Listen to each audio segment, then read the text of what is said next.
मीरपुर नाम के शहर में तेजस अपनी पत्नी नीरू के साथ रहता था। पति पत्नी दोनों ही नौकरी करते थे। एक दिन तेजस गांव अपनी माँ के पास फोन करता है। हेलो, प्रणाम माँ। जीते रहो माँ, तुम दादी बनने वाली हो हैं? अरे वाह, ठीक है बेटा, मैं कल ही आती हूँ। जब माँ जी शहर पहुंची तो बेटे बहू ने बहुत अच्छे से स्वागत किया। लीजिए माँ जी, चाय। अरे गर्मा गर्म पकोड़े ले आओ माँ के लिए। नीरू रसोई में गई और 2 मिनट में ही पकोड़े ले आई। जी ये लीजिए। बहू, जादू से बनाए हैं क्या? अभी तो रसोई में गई थी। यम्मी। माँ जी, शीला रसोई में पकोड़े तल रही है, मैं बस लेकर आई। हे भगवान, मेरा धर्म भ्रष्ट कर दिया तूने। अब तो गंगा जल से शुद्धिकरण करना होगा। दूसरे दिन, माँ जी मैंने नाश्ता बना दिया है, ऑफिस जा रही हूँ। पर अभी तो घर का सारा काम पड़ा है। शीला आती ही होगी, झाड़ू पोछा बर्तन कपड़े वो सब कर लेगी। हमारे जमाने में घर का सारा काम हम ही करते थे। जी माँ जी, आप बहुत होशियार हैं, मैं घर ऑफिस दोनों नहीं संभाल पाती। तो जरूरत क्या है घर से बाहर जाकर चाकरी करने की? वैसे भी घर का काम खुद करने से घर में बरकत आती है, समझी? पर माँ जी। पर वर कुछ नहीं, इस महीने की पगार मिले फिर ऑफिस बंद है। हाँ। रात को नीरू तेजस से कहती है, सुनिए जी, माँ जी बोल रही थी कि मैं नौकरी छोड़ दूं। वैसे ठीक ही तो है, अभी तुम्हें आराम की जरूरत है। फिर भी आराम कहाँ, शीला को छुड़ाने के लिए बोल रही थी। तो अब 24 घंटे में इतना काम तो कर ही सकती हो। पर जॉब पसंद है मुझे, घर पर मन नहीं लगेगा।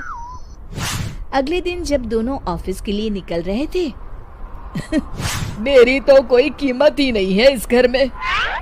माँ जी, आजकल महंगाई बहुत है, रहन सहन भी बदल गया है, दोनों नौकरी करते हैं तभी ठीक रहता है। अच्छा, तू कहना क्या चाहती है? मेरा बेटा तुझे बिठा के खिला नहीं सकता? तू ही इस घर का खर्च चला रही है, हैं? नहीं माँ जी, मेरा वो मतलब नहीं था। मतलब खूब समझती हूँ, ये बाल धूप में सफेद नहीं किए मैंने। हाँ। अब तो ये रोज का काम हो गया था। तेजस भी रोज की झिकझिक से परेशान हो गया था। एक दिन उसने कहा, नीरू, वैसे भी तुम्हें मैटरनिटी लीव मिलने वाली है, तो अभी से ही छुट्टी ले लो।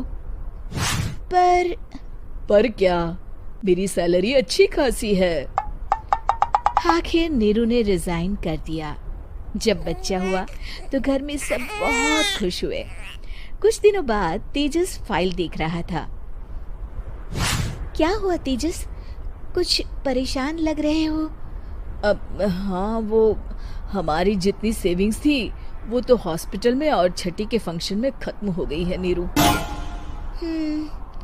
और अभी वैसे मंदी चल रही है तो मैं बोल रही थी कल मुन्ना को हेपेटाइटिस का टीका लगवाना है। नीरू, क्या पोस्टपोन नहीं कर सकते? नहीं जी, बिल्कुल नहीं। अब तेजस को समझ में आ रहा था कि उससे गलती हुई है। पैसों की कमी का असर घर के माहौल पर भी पड़ रहा था। अगले दिन, बेटा मेरा चश्मा और ये दवाइयाँ ले आना, पर्चा देते हुए माँ जी ने कहा। जी। तेजस, मुन्ना के लिए दूध का डिब्बा और डायपर भी ले आना, और ये किराने के सामान की लिस्ट है, इसे भी लाना है। तेजस गुस्से में लिस्ट मरोड़कर फेंकता है और चिल्लाता है, पैसे क्या पेड़ पर उगते हैं? ये ले आना, वो ले आना। अरे पर ये जरूरत का सामान ही है। वो गुस्से में बिना कुछ कहे ऑफिस चला गया। अरे लंच तो ले जाइए। नीरू दौड़कर डिब्बा पकड़ाती है। एक दिन खाना खाने के बाद, नीरू, अब तो मुन्ना कुछ बड़ा हो गया, तो अब तुम वापस ज्वाइन कर लो ना जॉब। पर इस रिसेशन में जॉब मिलना बहुत मुश्किल है। ट्राई तो करो। फिर मुन्ना? माँ जी है ना, और एक फुल टाइम मेड भी लगा लेंगे। पर माँ जी, उन्हें तो पसंद नहीं। तभी माँ जी वहाँ आ जाती है और प्यार से नीरू के सर पर हाथ फेरते हुए बोलती है, अब मेरी समझ में आ गया बहू, पहले के और अब के समय में अंतर है। तुम काम शुरू करो, मुन्ना की जिम्मेदारी मेरी। मेरी प्यारी माँ जी। ये कहकर नीरू उनके गले लग गई। शिक्षा, परिवर्तन संसार का नियम है, हमें भी समय के साथ चलना चाहिए। उम्मीद है कि आपको हमारी ये कहानी पसंद आई होगी। कृपया हमारे चैनल को सब्सक्राइब करें और सभी अपडेट्स के लिए बेल आइकन जरूर क्लिक करें। और हाँ, वीडियो लाइक और शेयर करना मत भूलिएगा। Bye bye.